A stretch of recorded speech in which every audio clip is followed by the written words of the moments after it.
IT की smart class में आप सबका स्वागत है। और अकाउंटिंग इस क्लास में हम देख रहे थे सेल्स वाउचर की सीरीज, और आज हमें पढ़ना है सेल्स ऑफ एसेट्स, यानी किसको बेचना है हमें? संपत्ति को।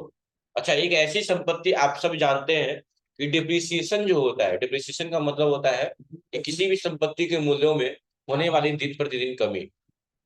किसी भी संपत्तियों के मूल्यों में होने वाली दिन प्रतिदिन कमी को हम डिप्रिसिएशन बोलते हैं। और ये बात भी आप अच्छे से जानते हैं कि डिप्रिसिएशन हर संपत्तियों पर नहीं लगता है। जैसे सोना चांदी या जमीन पे लगता है क्या?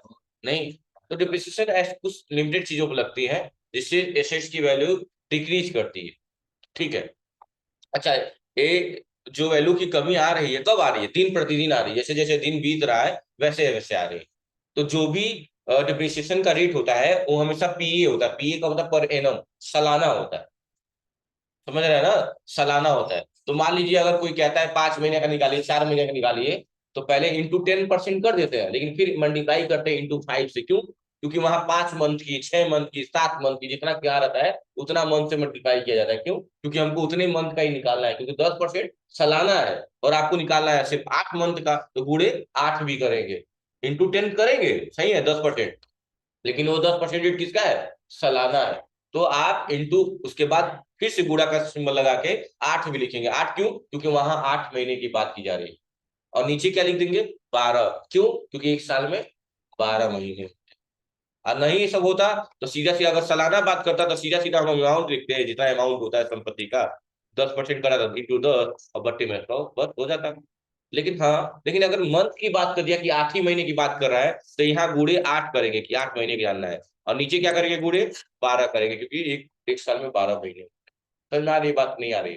अगर सालाना होता तो जितना भी अमाउंट होता इंटू उसका कहता 10%, तो गुड़े 10, और परसेंट का मतलब बट्टे में 100। लेकिन अगर क्वेश्चन में कहता सालाना नहीं है, सालाना तो दिया ही 10%, लेकिन उसने कहा कि संपत्ति साल भर में नहीं बेचा है, 8 महीने में बेच दिया, यानी 8 ही महीने का निकालेंगे, गुड़े 8, और बट्टे में नीचे बट्टे में भी 12 लग जाएगा। क्यों 12 लिख रहा है?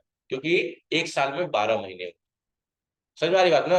सालाना क्या होता कि एक साल में 10% लगेगा, और आपने कोई संपत्ति एक साल में ही बेची है तो कोई दिक्कत ही नहीं होता। तब तो ये 8-12 का मतलब ही नहीं होता। तो चलिए क्वेश्चन पढ़ेंगे, ज्यादा समझ में आएगा और क्लियर हो जाएगा। तरह प्राय एसेट्स को सेल करने के लिए जनरल वाउचर का प्रयोग किया जाता है, लेकिन इस मोड का प्रयोग करके हम सेल्स वाउचर में ही एसेट्स को सेल कर सकते हैं। लेकिन किसी भी एसेट्स को सेल करने से पहले उस पर डिप्रिसिएशन चार्ज करना जरूरी होता है, जिससे एसेट्स सेल करने से वाले जो प्रॉफिट लॉस होते हैं वो आसानी से रिकॉर्ड किया जा सके। जैसे आपको देख सकते हैं कि कंप्यूटर सोल्ड किया गया है, has been sold. Computer computer क्या बेचा गया है? कंप्यूटर बेचा गया है। कितने का? और किसको बेचा गया है? कंप्यूटर हैज बीन सोल्ड, यानी कंप्यूटर बेचा गया है 25,000 का। किसको? ठीक है। तो कंप्यूटर बेचा गया कितने में? 25,000। तो ये बेचा गया है, तो कहीं ना कहीं ये बेचना, ये क्या है? Selling price. तो ये जान लीजिए इसका कॉस्ट प्राइस क्या रहा है, पता चलना चाहिए ना। तो क्वेश्चन और पढ़ेंगे तो पढ़ेंगे कि संपत्ति जो कार जो भी थी, कंप्यूटर था, वो कितने में खरीदे थे आप? यानी इसका सीपी है 30,000। कितना है? 30,000। और कितने में आप बेच दिए? 25,000 में बेचे। आप खरीदे थे 30,000 में, और कितने में आप बेच रहे हैं?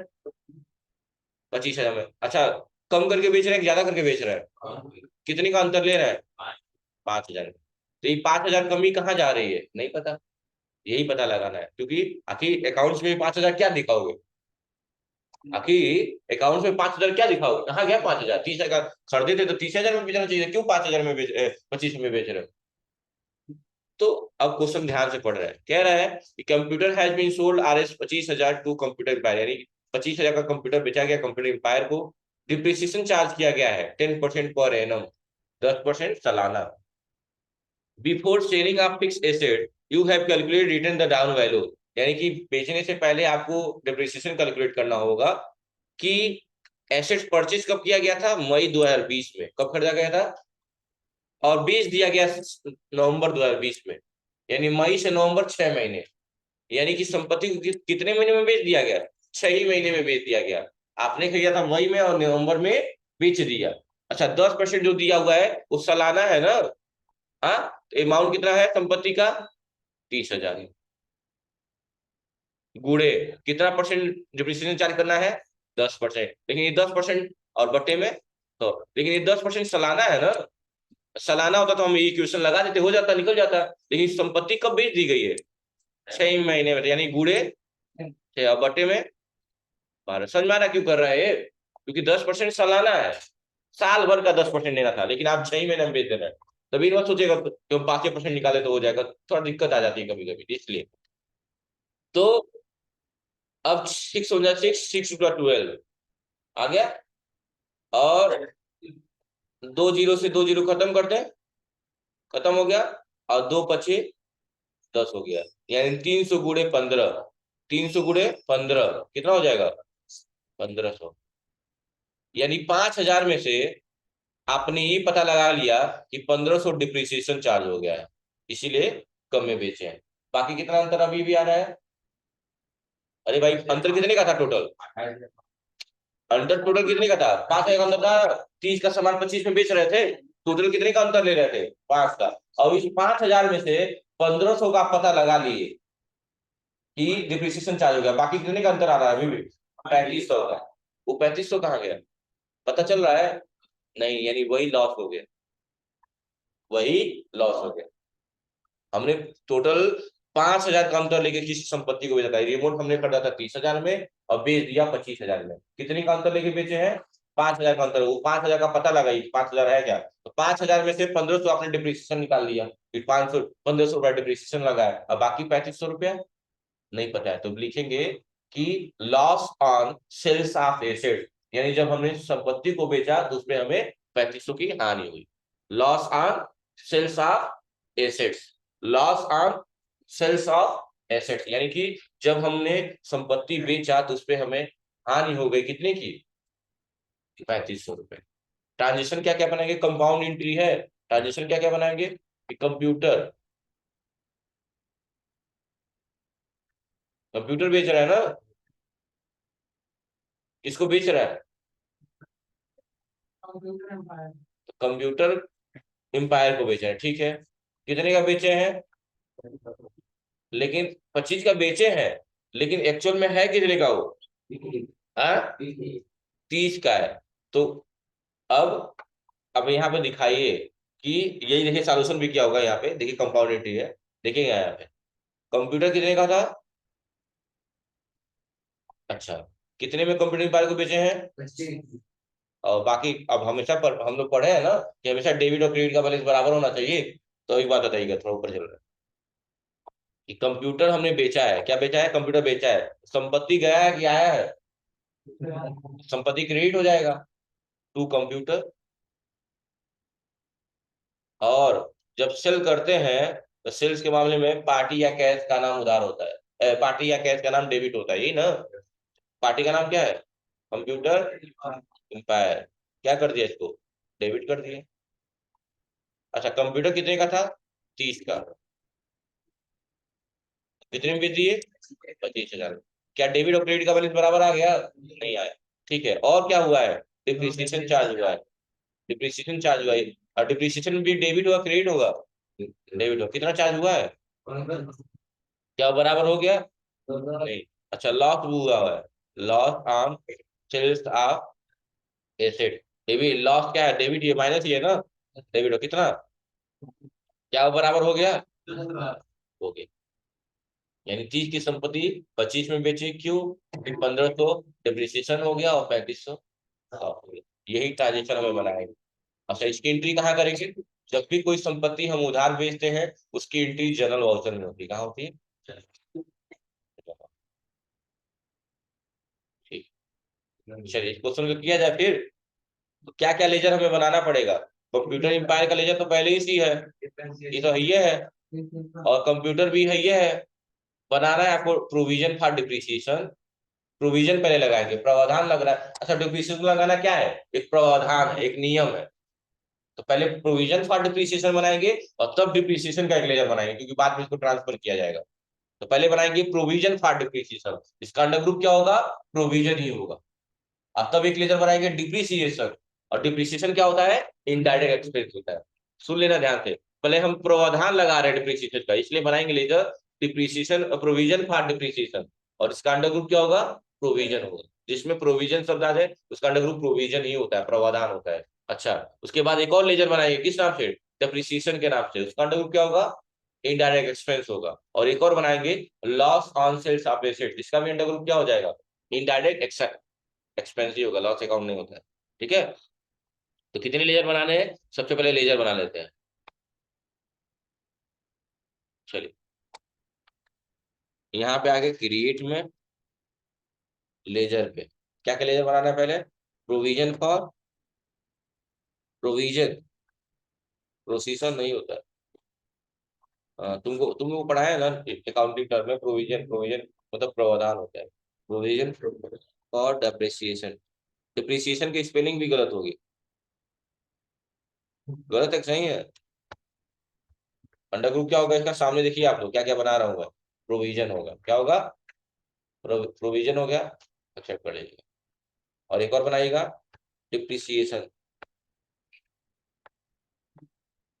डिप्रिसिएशन, इसका अंडर ग्रुप क्या होगा, इनडायरेक्ट एक्सपेंस हो जाएगा।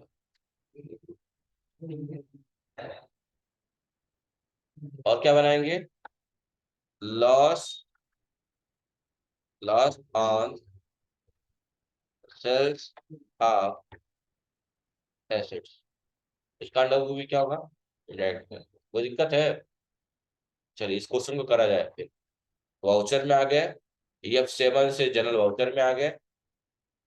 डेबिट क्रेडिट पे काम किया है, किस पे काम किया है, डेबिट क्रेडिट पे ही काम किया, पार्टिकुलर है, हमारे में भी पार्टिकुलर है। रेफरेंस नंबर अगर कुछ दिया होगा डाल लीजिएगा, वैसे कुछ दिया नहीं, दो डाल लीजिए जो भी दिया हुआ है, एक है एक ही डाल लीजिए। डेबिट कौन होगा, कंप्यूटर एम्पायर, कौन होगा, कंप्यूटर एम्पायर। कितने से डेबिट होंगे,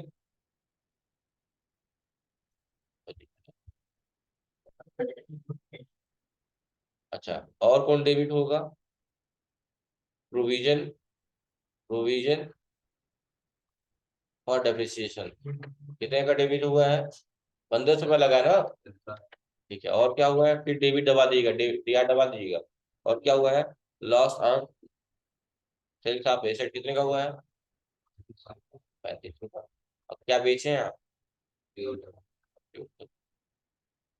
कंप्यूटर लीजिएगा। देखिए अपने आप आ गया बैलेंस बराबर।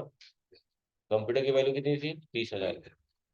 आपने परचेज की ऐसे किया क्या, परचेज किया था कंप्यूटर आपने 30,000, ये बनाया था ले जाता आप लोग कंप्यूटर वाला, याद करिएगा, परचेज किए थे हम लोग 30,000 का, 30,000 खरीदे थे। और कितने में बेचे, बेचे हैं 25,000 में। क्यों, क्योंकि 1500 डिप्रिसिएशन लग गया है, और 3500 कितना यूज किए हैं, 6 महीने। समझ में आ गया क्वेश्चन कैसे सॉल्व किया जाता है ये वाला। अच्छा, अभी पैसा कहाँ डाले हम लोग, प्रोविजन था डिप्रिसिएशन में डाले, कहाँ डाले हैं, ये पैसा कहाँ डाले हैं, प्रोविजन में डाले हैं अभी। उस प्रोविजन के पैसे को ट्रांसफर किया जाएगा किसमें, डिप्रिसिएशन में। तो यहाँ दो कर दिया, डेबिट कौन होगा, डिप्रिसिएशन, कितने से, 1500 से। और क्रेडिट कौन होगा, प्रोविजन फॉर डिप्रिसिएशन, कौन क्रेडिट होगा, क्योंकि प्रोविजन में 1500 डाले हैं ना, अभी प्रावधान लगाया तो वो पैसा डिप्रिसिएशन में ट्रांसफर कर दीजिए। जैसे ही ट्रांसफर करेंगे प्रोविजन फॉर डिप्रिसिएशन का बैलेंस जीरो हो जाएगा। समझ में आ रहा है ना, पहले प्रावधान लगाया है, फिर वो पैसा जो प्रावधान लगाया है 1500 रुपए का डिप्रिसिएशन का, उस डिप्रिसिएशन के खाते में ट्रांसफर कर देना, भैया ये तुम्हारा पैसा है, तुम लोग। समझ में आ गई बात ना। जैसे मैं वकील हूँ आपके लिए लड़ रहा हूँ, आप जीते हारे तो चीजें मैं आपको ट्रांसफर कर देता हूँ ना, तो मैं ही रख लूंगा जीत गया तो। हाँ? अब तलाक करवा रहा हूँ हस्बैंड वाइफ का, नहीं होने दिया हो गया तो फिर समझिए, हम समझदार रहिए। समझ गए ना आप लोग, डिप्रिसिएशन बस एंटर किया। पहले सुन लीजिए क्या किया, पहले सुन लीजिए क्या किया। पहले हमने ट्रांजिशन किया क्या, कि एक संपत्ति बेच रहे हैं हम 30,000, सॉरी, मतलब हमारी संपत्ति थी 30 की, लेकिन हम कितने में बेच दिए, 25 में। हमारे यानी कंप्यूटर बेच रहे हैं, लेकिन संपत्ति जा रही है, इसलिए कंप्यूटर को क्या कर दिए, क्रिएट किए। अच्छा, किसको बेचे हैं, कंप्यूटर एम्पायर को, जिसको बेचे हैं वो डेबिट हो जाएगा।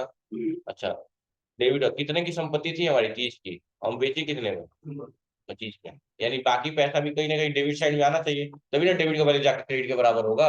तो हमने निकाला कि डिप्रिसिएशन लगा है, डिप्रिसिएशन क्या लगा था, 10% का, लेकिन 10% रेट क्या था, सालाना था।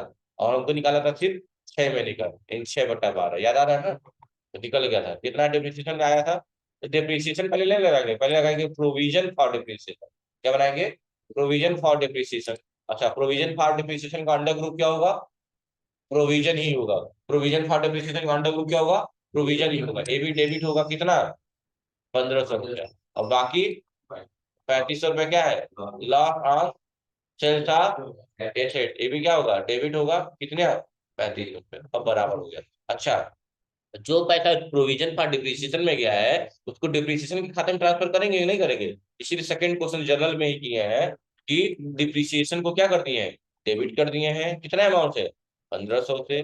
और क्रेडिट कौन हुआ है? To provision for depreciation. कर लेंगे क्वेश्चन, आसान है ना?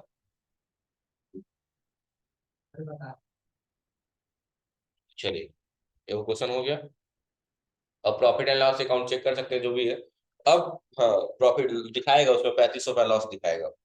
अब अगला है डेबिट नोट वाउचर। क्या है? Debit note voucher. पढ़ा दे अभी कि कल पढ़ा? क्या कल पढ़ा है? हो गया, कितना बार बोलो कल?